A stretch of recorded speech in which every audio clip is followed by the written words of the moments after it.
Good evening সবাইকে। আজ হলো 11 আগস্ট মঙ্গলবার। আজকের সন্ধ্যার বিশেষ বিশেষ খবর হলো, এবার সংসদীয় স্থায়ী কমিটিতে সাংসদ সুস্মিতা, তৃণমূল ছেড়ে বিজেপিতে যোগ দেওয়া 3 সাংসদ সুখেন্দু শেখর রায়, সুস্মিতা দেব, প্রকাশ চিক বড়াইকে রাজ্যসভার 3টি সংসদীয় স্থায়ী কমিটিতে সদস্য মনোনীত করা হলো। 6 আগস্ট রাজ্যসভার চেয়ারম্যানের অনুমোদনে এই মনোনয়ন দেওয়া হয়েছে। 3 জনই একসময়ে তৃণমূলের রাজ্যসভার সাংসদ ছিলেন।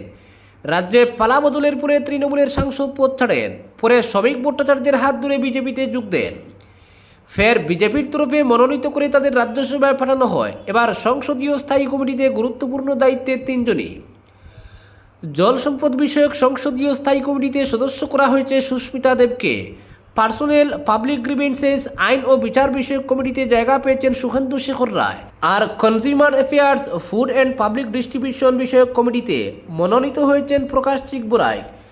সংসদীয় স্থায়ী কমিটিগুলির অন্যতম গুরুত্বপূর্ণ কাজ হল সংশ্লিষ্ট মন্ত্রক ও দফতরের কাজের উপরে সংসদীয় নজরদারি করা। সরকারের নিয়ম অনুযায়ী এই কমিটিগুলি সংশ্লিষ্ট মন্ত্রক ও দফতরের বাজেটের ডিমান্ডস ফর গ্রান্টস হচ্ছে দেখে রিপোর্ট দেয়।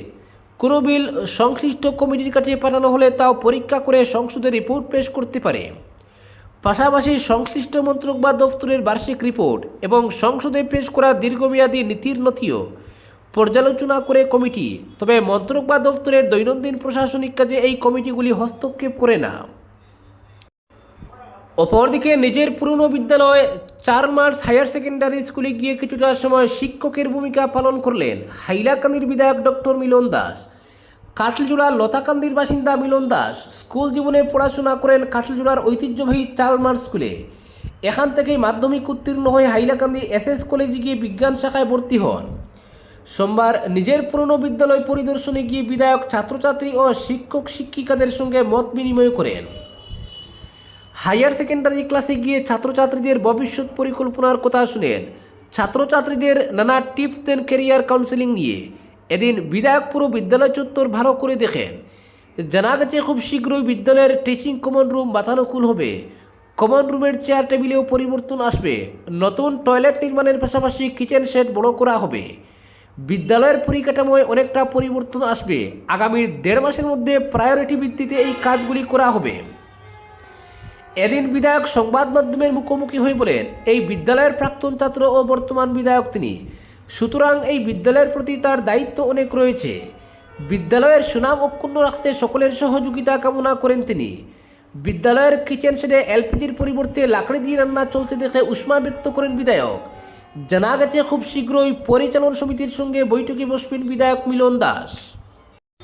অপরদিকে অলইচুড়ার নাবালিকা ধর্ষণ ও নৃশংস হত্যাকাণ্ডের মামলায় 4 প্রাপ্তবয়স্ক অভিযুক্তকে আরও 4 দিনের পুলিশ হেফাজতের নির্দেশ দিল হাইলাকান্দি জেলা ও দায়রা আদালত। কড়া নিরাপত্তার মধ্যে অভিযুক্ত অপু মালাকার, মনোজ দাস, ধীরাজ দাস এবং জয়দীপ দিলীপকে আদালতে হাজির করা হয়। তদন্তের স্বার্থে পুলিশ অভিযুক্তদের আরও 5 দিনের হেফাজত চেয়েছিল। তবে শুনানি শেষে আদালত 4 দিনের পুলিশ রিমান্ড মঞ্জুর করে। এর আগে একই আদালত ওই 4 অভিযুক্তকে 6 দিনের পুলিশ হেফাজতে পাঠিয়েছিল। সেই রিমান্ডের মেয়াদ শেষ হওয়ার পর তাদের ফের আদালতে তোলা হয়। আদালত চত্বরে অভিযুক্তদের পরিবারের সদস্য, বিশেষ করে মা বাবার উপস্থিত থাকতে দেখা যায়। কড়া নিরাপত্তার মধ্যে অভিযুক্তদের আদালতে নিয়ে আসা হয় এবং পরে পুলিশ তাদের নিজেদের হেফাজতে নিয়ে যায়। উল্লেখ্য, গত 1 আগস্ট রাতে হাইলাকান্দির কাটলিজোড়া থানা এলাকার অলইচুড়া এই নৃশংস ঘটনা ঘটে। অভিযোগ অনুযায়ী 4 প্রাপ্তবয়স্ক অভিযুক্তের সঙ্গে এক নাবালক ওই নাবালিকা কিশোরীর বাড়িতে প্রবেশ করে সেখানে নাবালিকাকে একাধিকবার ধর্ষণ করার পর অত্যন্ত নৃশংসভাবে হত্যা করা হয় বলে অভিযোগ। ঘটনার পর থেকেই মামলাটির তদন্তে বিশেষ গুরুত্ব দেয় হাইলাকান্দি পুলিশ। তদন্তে একে একে 5 জনকে আটক করা হয়েছে। 4 জন প্রাপ্তবয়স্ক অভিযুক্তের পাশাপাশি একজন নাবালক এই মামলায় পুলিশের হাতে আটক রয়েছে। অভিযুক্তদের আরও জিজ্ঞাসাবাদ এবং ঘটনাটির সঙ্গে সম্পর্কিত গুরুত্বপূর্ণ তথ্য ও প্রমাণ সংগ্রহের জন্যই ফের পুলিশ হেফাজতে নেওয়া হয়েছে বলে জানা গেছে। মামলাটির তদন্ত এখনও জারি রয়েছে। অপরদিকে বিচারাধীন মামলায় আসামিদের দোষ স্বীকার করানোর ক্ষেত্রে পুলিশের অযাচিত হস্তক্ষেপের অভিযোগকে কেন্দ্র করে তীব্র ক্ষোভ ছড়িয়েছে শ্রীভূমির আইনজীবী মহলে। মামলা দ্রুত নিষ্পত্তির কথা বলে পুলিশ আসামিদের বাড়ি থেকে ডেকে এনে আদালতে দোষ স্বীকারের দিকে ঠেলে দিচ্ছে, এমন গুরুতর অভিযোগ উঠেছে শ্রীভূমি জেলা আইনজীবী সমিতির সভায়। পুলিশের এই ভূমিকা নিয়ে গভীর উদ্বেগ প্রকাশের পাশাপাশি একাংশ আইনজীবীর ভূমিকা নিয়েও প্রশ্ন তুলেছেন সভায় উপস্থিত আইনজীবীরা। শ্রীভূমি জেলা আইনজীবী সমিতি এ বিষয়ে একটি গুরুত্বপূর্ণ সভা অনুষ্ঠিত হয়। সমিতির সভাপতি তরুণ চক্রবর্তীর পৌরোহিত্যে অনুষ্ঠিত সভায় জেলার বিভিন্ন আদালতে বিচারাধীন মামলায় পুলিশের ভূমিকা নিয়ে বিস্তারিত আলোচনা হয়। সভায় বক্তারা অভিযোগ করেন, বিভিন্ন থানায় দায়ের হওয়া মামলার তদন্ত শেষ করে আদালতে অভিযোগপত্র দাখিলের পর মামলাটি বিচারাধীন হয়ে যায়। সেই অবস্থায় আসামি দোষ স্বীকার করবেন কিনা তা সম্পূর্ণ তার নিজস্ব সিদ্ধান্ত এবং আদালতের বিচারিক প্রক্রিয়ার বিষয়। কিন্তু জেলার দণ্ডের হার বৃদ্ধি করার লক্ষ্যে পুলিশ আসামিদের দোষ স্বীকারের দিকে ঠেলে দিচ্ছে বলে অভিযোগ উঠে। আইনজীবীদের অভিযোগ, মামলার নির্ধারিত তারিখ সম্পর্কে পুলিশ অবগত থাকায় অনেক ক্ষেত্রে আসামিদের বাড়ি থেকে ডেকে আনা হচ্ছে, এরপর আদালতে হাজির করে মামলা শেষ হয়ে যাবে এমন ধারণা দেওয়া হচ্ছে। কিন্তু দোষ স্বীকার করলে তার দীর্ঘমেয়াদী আইনি পরিণতি কী হতে পারে সে বিষয়ে সাধারণ আসামিদের অনেকেই অবগত নন। ফলে সরল বিশ্বাসে দোষ স্বীকার করে তারা ভবিষ্যতে বড় ধরনের সমস্যার সম্মুখীন হতে পারেন বলে আশঙ্কা প্রকাশ করেন আইনজীবীরা। আইনজীবীরা বলেন, আদালতের সামনে কোনো আসামির নিজের অপরাধ স্বীকার করার সুযোগ রয়েছে, তবে সেই স্বীকারোক্তি হতে হবে সম্পূর্ণ স্বেচ্ছায় এবং বিচারকের সামনে আইনসম্মত প্রক্রিয়ায়। কারো চাপ, প্ররোচনা কিংবা ভুল বুঝাবুঝির মাধ্যমে দোষ স্বীকার করানো হলে তা ন্যায় বিচারের মৌলিক উদ্দেশ্যকেই প্রশ্নের মুখে দাঁড় করায় বলে তাদের বক্তব্য। সভায় আইনজীবীরা আরও বলেন, কোনো ব্যক্তি আদালতে দোষ স্বীকার করে দণ্ডিত হলে তার বিরুদ্ধে দণ্ডপ্রাপ্তির নথি তৈরি হয়। পরবর্তীকালে সরকারি চাকরি, বিদেশ যাত্রার অনুমতিপত্র কিংবা বিভিন্ন সরকারি যাচাইয়ের ক্ষেত্রে সেই নথি সমস্যার কারণ হতে পারে। বিশেষ করে জমি বা সম্পত্তি সংক্রান্ত বিরোধ থেকে দায়ের হওয়া ফৌজদারি মামলায় না বুঝে দোষ স্বীকার করলে ভবিষ্যতে সংশ্লিষ্ট ব্যক্তির অধিকার ও আইনি অবস্থান ক্ষতিগ্রস্ত হওয়ার আশঙ্কা রয়েছে বলে সভায় মত প্রকাশ করা হয়। প্রবীণ আইনজীবী জ্যোতিষপুর কায়স্থ অভিযোগ করেন, পুলিশের দুর্বল অভিযোগপত্রের কারণে বিভিন্ন মামলায় আসামিরা আদালত থেকে খালাস পাচ্ছেন। ফলে জেলার দণ্ডের হার বাড়ানোর লক্ষ্যে আসামিদের দোষ স্বীকার করানোর একটি নতুন কৌশল নেওয়া হয়েছে বলে তিনি দাবি করেন।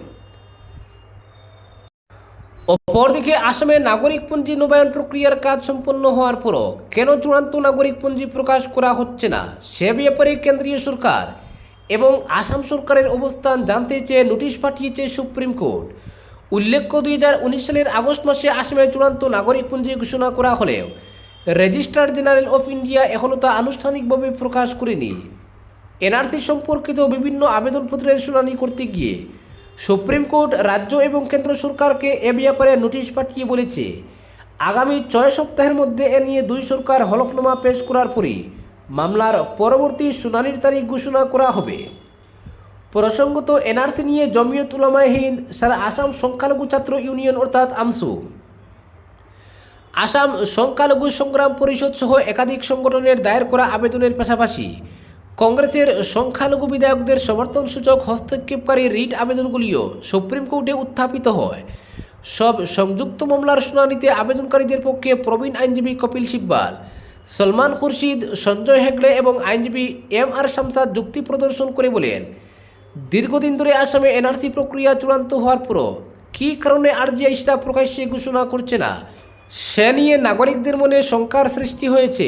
দ্বিতীয় কারণ হিসেবে বলা হয়েছে, যাদের নাম চূড়ান্ত নাগরিকপঞ্জিতে বাদ পড়েছে তাদের আবেদন জানানোর জন্য আরজিআইয়ের চূড়ান্ত নাগরিকপঞ্জি প্রকাশ্যে ঘোষণা করা উচিত। না হলে যাদের নাম বাদ পড়েছে তারা আইনগতভাবে কোনো পদক্ষেপ নিতে পারছেন না। কাজেই অবিলম্বে যাদের নাম বাদ পড়েছে রিজেকশন স্লিপ ইস্যু করার পর আইনগত সাহায্য নিতে পারবেন এনআরসিতে বঞ্চিত নাগরিকরা।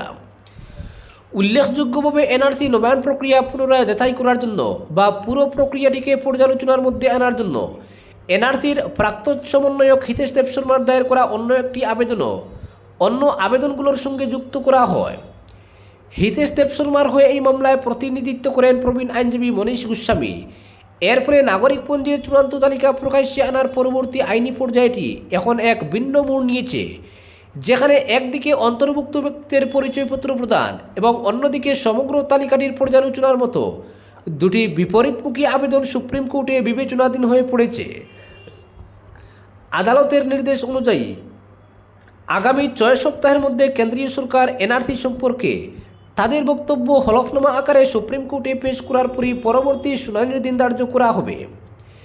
এই মামলার শুনানির সময় আসাম সংখ্যালঘু সংগ্রাম পরিষদের প্রবীণ আইনজীবী কপিল সিব্বাল জমিয়তের পক্ষে সওয়াল করে বলেন, বিষয়টি নিয়ে ইতিমধ্যে নানা স্তরে আলোচনা হওয়ার পরও এবং চূড়ান্ত নাগরিকপঞ্জি প্রস্তুত করার পরও কেন ঘোষণা করা হচ্ছে না সেটাই আশ্চর্যের। অত্যন্ত বিস্ময়ের কথা, কেন্দ্র এবং আসাম সরকারকে এ ব্যাপারে নোটিশ পাঠানো হলেও তারা এখন পর্যন্ত কোনো ধরনের হলফনামা পেশ করেননি। তাছাড়া ভারতের রেজিস্ট্রার জেনারেল অফ ইন্ডিয়াও বিষয়টি নিয়ে মুখে কুলুপ এঁটেছে। আরেক প্রবীণ আইনজীবী মনীষ গোস্বামী আদালতে জানান, এনআরসি প্রক্রিয়াটি যথেষ্ট জটিল, তাই তার পর্যালোচনার জন্য তার মক্কেল যে দাবি করেছেন সেটা যেন ভালোভাবে পর্যবেক্ষণ করে সুপ্রিম কোর্ট পরবর্তী সিদ্ধান্ত ঘোষণা করে। অতিরিক্ত সলিসিটর জেনারেল ঐশ্বর্য ভারতী আদালতে জানান, সুপ্রিম কোর্ট ইতিমধ্যে হিতেশ দেবশর্মার আবেদন খতি দেখার জন্য ওই মামলাগুলোর সঙ্গে সংযুক্ত করার নির্দেশ দিয়েছে।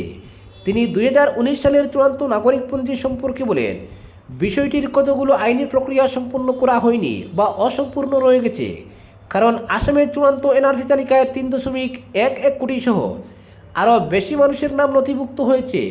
19 লক্ষ মানুষের নাম চূড়ান্ত নাগরিকপঞ্জিতে বাদ পড়েছে। ফলে রিজেকশন স্লিপ যদি ইস্যু না করা হয় সেক্ষেত্রে আবেদন করার পুরো প্রক্রিয়াটি বিলম্বিত হয়ে যাবে। আজকের বিশেষ সংবাদ এখানেই সমাপ্ত।